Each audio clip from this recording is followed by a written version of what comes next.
Hello, we're going to talk to you today about one of our favourite subjects, booze, alcohol. Now, we've got a double whammy at the moment. We've got lockdown. Of course, we know that is encouraging people to drink a lot more, and then it's also the festive season when we tend to overindulge.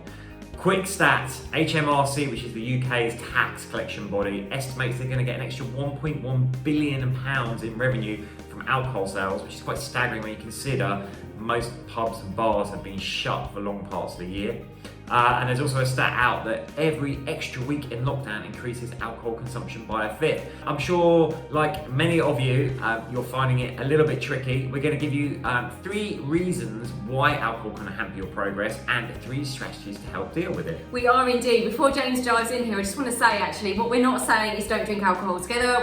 This is not one of those preachy videos. We like a little tipple ourselves, but what we also know is that actually mentally, physically and emotionally, it does negatively impact your life. So we're going to just go through some tips and tricks and give you some strategies on how to reduce it a little bit.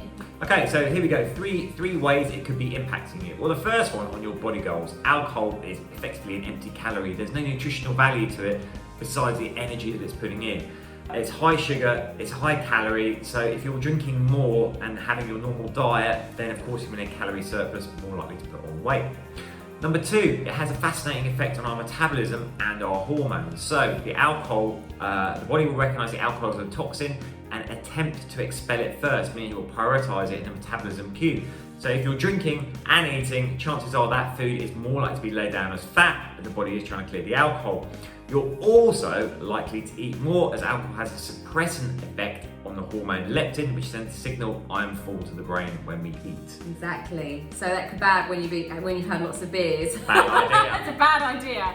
Third way is mood. Third way is mood. Obviously, there is huge links to alcohol and depression and anxiety and really negatively impacting your mood. So especially with the world the way it is right now, we really suggest that you look at how much you're drinking just to actually manage your emotions and your mood. Also, what we see with clients a lot is that they are drinking alcohol in order to manage their stress levels, especially at night. The problem is you're using that to relax yourself, but actually alcohol is a stimulant, so you're stimulating yourself before you go to bed, and that is hindering and hankering your sleep, which will not be helping on your mood or your body goals. No, so those are negative. Here are 3 tips to dealing with it. So plan, okay? You must plan. So on a Sunday, this is what we say to our clients, on a Sunday, have a think about what nights you're going to drink in the week and how much you're going to drink in the week. So put it up on a board, put it up on a calendar, and make sure you stick to it. You're making yourself accountable. The other way is to understand your trigger. So this is all around emotions. A lot of the time this is just a habit. Most of our things in life are just born out of habit. So actually understand what the emotional trigger is and then do a pattern interrupt. So when you know the trigger, think, is this taking me towards my goal or away from my goal, and do something else. One of the tips we say to our clients is have a jar full of other things that you could do. Paint your nails, yes, you guys as well. Paint your nails, call a friend, go out for a walk. Have that in a jar. The pattern interrupt of actually not going for the alcoholic drink and going into the jar and picking something out there is normally enough to just shift your perspective. Now, of course, you probably are going to end up drinking at some point out and about, so what should you do then?